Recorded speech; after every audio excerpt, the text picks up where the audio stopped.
नमोस्तु आचार्य श्री। विमल सुशीला जैन धार मध्य प्रदेश से अपनी शंका रख रहे हैं। 3 लोक में 8,56,97,481 आकृति में से जिन चैत्यालय हैं, सूर्य चंद्र के विमान में भी जिनालय हैं, तो उनकी गणना अकृत्रिम चैत्यालयों में क्यों नहीं की जाती? जो गणना बताई गई है वो संख्यात में बताई गई है और ज्योतिषी देव जो हैं उनके विमान असंख्यात हैं। सूर्य, चंद्रमा, तारे, ग्रह, नक्षत्र आदि ये सभी असंख्यात में इनकी संख्या आती है। तारे कितने हैं? बहुत तारे हैं। तो इस प्रकार से ये ज्योतिषी विमान जो हैं असंख्यात हैं और सभी में एक एक आकृत्रिम चित्यालय होते हैं। इसलिए संख्यात के बाद सीधे बोल दिया कि ज्योतिषी देवों के असंख्यात विमान में असंख्यात चैत्यालय आकृत्रिम होते हैं। इसलिए गणना वाली संख्या में ज्योतिषी देवों के विमानों को नहीं लिया। नमोस्तु आचार्य श्री। अलका जैन न्यू रोहतक रोड दिल्ली से अपनी शंका रख रही हैं। कर्म कैसे बनते हैं? कर्मों की निर्जरा कैसे हो? कर्म का जो बंध होता है वो राग देश मोह के परिणामों के कारण कर्म का बंध होता है। जितने जितने तीव्रता से मंदता से हमारे राग देश मोह के परिणाम होते हैं उन्हीं के कारण से ही कर्म आदि का बंध होता है। हम जब परिणामों में संबर भाव निर्जरा भाव रखते हैं तो कर्म की निर्जरा होती है। कर्मों का आश्रव बंध रोकने से संबर और त्याग तपस्या आदि से आत्म ध्यान साधना आदि के माध्यम से जो भेद विज्ञान के बल से हमारे कर्मों की निर्जरा होने लगती है। यही इसका उपाय है। तो हमें निर्जरा के कार्य करना चाहिए जिससे हमारे कर्मों का अभाव होना प्रारंभ हो। नमोस्तु आचार्य श्री। लक्ष्मी जैन दुर्गापुर जयपुर राजस्थान से अपनी शंका रख रही हैं। स्वधर्मिंद एक भवतारी जीव होते हैं और फिर ये भी कहा जाता है कि वह एक इंद्रिय जीव भी हो जाते हैं, तो यह कैसे? स्वधर्म जो है देव वह तो नियम से एक भवतारी होता है। वह मरण करके एक इंद्रिय नहीं हो सकता जब एक भवतारी वो है। हाँ, ये है कि स्वधर्म स्वर्ग की बात कीजिए तो स्वर्ग में रहने वाले मिथ्या दृष्टि भी ऐसे देव होते हैं जो वहाँ पर इन भोगों को छूटते समय संक्लेश परिणाम आदि करते हैं, फिर वो एक इंद्रिय पर्याय को प्राप्त हो जाते हैं। वहाँ बहुत विमान हैं, इंद्रक विमान, प्रकीर्णक विमान आदि बहुत विमान हैं जिसमें मिथ्या दृष्टि भी देव रहते हैं, पहले स्वर्ग दूसरे स्वर्ग आदि सब में। तो वो जो मिथ्या दृष्टि देव हैं जिनकी 6 महीना पहले माला मुरझा जाती है, आयु कर्म समाप्त होने वाला है, ये सुख वैभव छूट जाएगा, जिसके कारण संक्लेश प्रणाम करते हैं, तो वो जो जीव हैं वो मर करके एक इंद्रिय आदि पर्याय को प्राप्त होते हैं, ऐसा शास्त्र आगम में कहा है। नमोस्तु आचार्य श्री। सुनीता जैन गया बिहार से अपनी शंका रख रही हैं। लकड़ी के आसन पर बैठकर माला पाठ आदि करना चाहिए या नहीं? देखिए, जप तप और ध्यान जब हम करते हैं तो क्षेत्र शुद्धि रखते हैं, द्रव्य शुद्धि रखते हैं, इसी प्रकार से आसन की शुद्धि भी रखते हैं। तो यदि हम काष्ठ पलक में बैठ कर के यह ध्यान करते हैं या जप करते हैं तो उत्तम है, अच्छी बात है। काष्ठ में बैठ कर के या शिलाओं में बैठ कर के, गुफाओं में बैठ कर के द्रव्य शुद्धि, क्षेत्र शुद्धि, द्रव्य इन सब की शुद्धि पूर्वक यदि हम जाप आदि करेंगे तो परिणामों में निर्मलता रहती है। और जो हमारी जो एनर्जी है जो ध्यान आदि के माध्यम से कर रहे हैं वो एनर्जी भी जमीन आदि में न जा कर के काष्ठ में बैठने से वो हमारे तक ही सीमित रहती है और हमें लाभदायक भी होती है। नमोस्तु आचार्य श्री। उषा जैन गुरुग्राम से अपनी शंका रख रही हैं। क्या विदेह क्षेत्र के सभी जीव भव्य हैं? भव्य और अभव्य दोनों प्रकार के ही जीव पाए जाते हैं और वह विदेह क्षेत्र में भी भव्य और अभव्य दोनों ही होते हैं।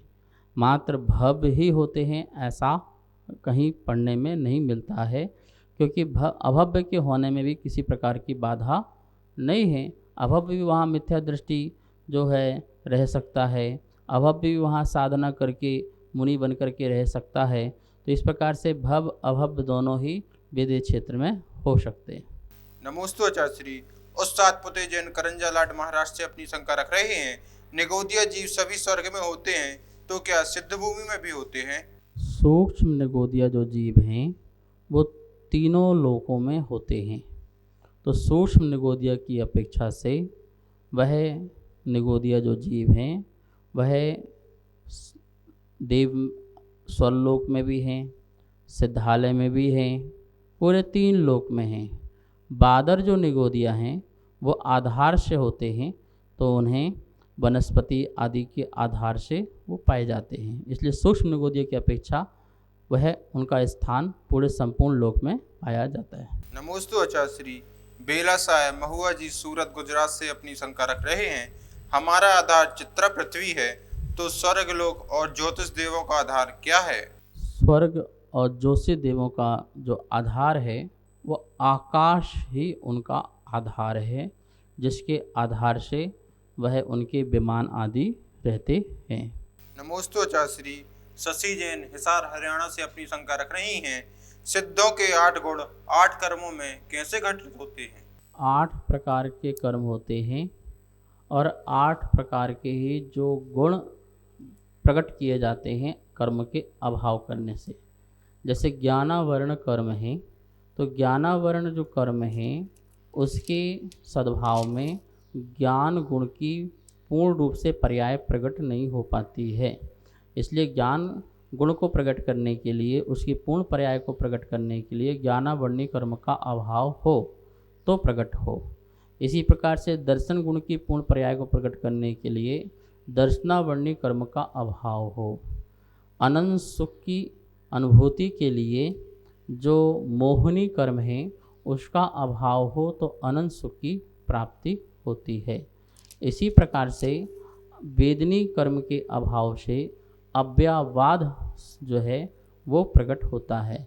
तो आप आयु कर्म, नाम कर्म, गोत्र कर्म इस प्रकार से लगाते रहेंगे तो सूक्ष्मत्व, अवगाहनत्व, अगुरुलघुत्व ये भी हमें प्रकट होते जाएंगे।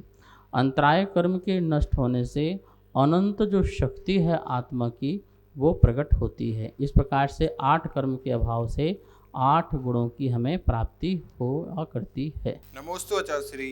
डेजी जैन लोहियन फिरोजाबाद उत्तर प्रदेश से अपनी शंका रख रहे हैं। क्या अभव्य जीव का मरण हॉस्पिटल में ही होता है? यह कोई ज़रूरी नहीं है कि अभव्य जीव का जो मरण है वह अस्पताल में ही हो, ठीक है ना। अभव्य जीव तो मुनि भी बनता है। मुनि बन करके द्रव्यलिंगी रूप से पूर्ण साधना करता है और समाधि मरण करके वह जो नवग्रेवक आदि में उत्पन्न भी होता है। तो इसलिए मुनि जो अभव्य है वह अस्पताल में मरता है, ऐसा नहीं। भव्य भी बहुत जीव जो अस्पताल में मरते हैं। तो मरण तो कहीं भी हो सकता है, घर में, जंगल में, वन में, अस्पताल में। तो इस प्रकार से हम ये नहीं कह सकते कि अभव्य जीव अस्पताल में मरण करते हैं, वरना सभी जीव अभव्य कहलाएंगे जो अस्पताल में मरण करेंगे, और जो घर में मरण करेंगे सारे भव्य कहलाएंगे, पर ऐसा होता नहीं है। नमोस्तु आचार्य श्री। सीमा जैन मेरठ उत्तर प्रदेश से अपनी शंका रख रही हैं। क्या पंचम काल में किसी जीव को मोक्ष होगा? पंचम काल में किसी भी जीव का मोक्ष नहीं होगा, और यदि पंचम काल के शुरुआत में प्रारंभ अवस्था में किसी का हुआ है तो चतुर्थ काल में उनकी उत्पत्ति हुई है, तो उनका मोक्ष पंचम काल के प्रारंभ में हुआ है। लेकिन पंचम काल में किसी का जन्म हुआ हो और उसका मोक्ष होगा ऐसा नहीं होता है। और हाँ, ये हो सकता है कि पंचम काल में 123 जीव जो भद्र प्रणामी मिथ्या दृष्टि होंगे वो विदेह क्षेत्र में जाकर के वहाँ से मोक्ष जा सकते हैं।